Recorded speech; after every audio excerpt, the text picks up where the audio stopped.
কাটছে? আমাদের ঈদ আনন্দ আলহামদুলিল্লাহ অনেক ভালো কাটছে। আমরা ভালো ঈদের আনন্দ করতেছি, অনেক ভালো। সকাল থেকে কিভাবে শুরু হলো? সকাল থেকে এই খাওয়া দাওয়া দিয়ে শুরু হয়েছে। সিমাই রান্না করছে, খিচুড়ি রান্না করছে, মা মুরগি মাংস ভুনা করছে। আবার বিকালবেলা এই ঝুমুর কাকি আমাদের গরুর মাংস দিচ্ছে, ওইটাও রান্না হচ্ছে। এইগুলাই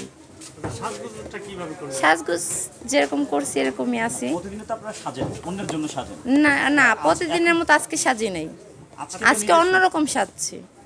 আজকে নিজের মতো করে সাজছি। ম্যাডাম, এই যে আজকে কেন নিজের মতো করে সাজছেন একটু বলুন।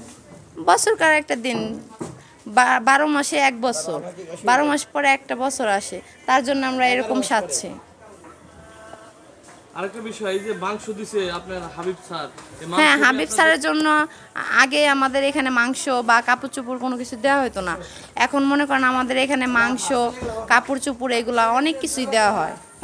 তেল পাইছি, ডাল পাইছি, চাল পাইছি, লবণ পাইছি, চিনি পাইছি, সেমাই পাইছি, কাপড় পাইছি, কুরবানের গোস্তও পাইলাম। ঈদ ভালোভাবে সুন্দরভাবে কাটছে। জীবনে আমরা মাংস পাইতাম না, কুরবানির কি মাংস খাইতে পারতাম না।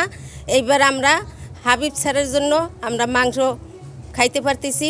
ঈদেও সুন্দরভাবে কাটাচ্ছি ছেলে ফেলে নিয়ে, তারে ধন্যবাদ দিলাম আর তার জন্য দোয়া করি।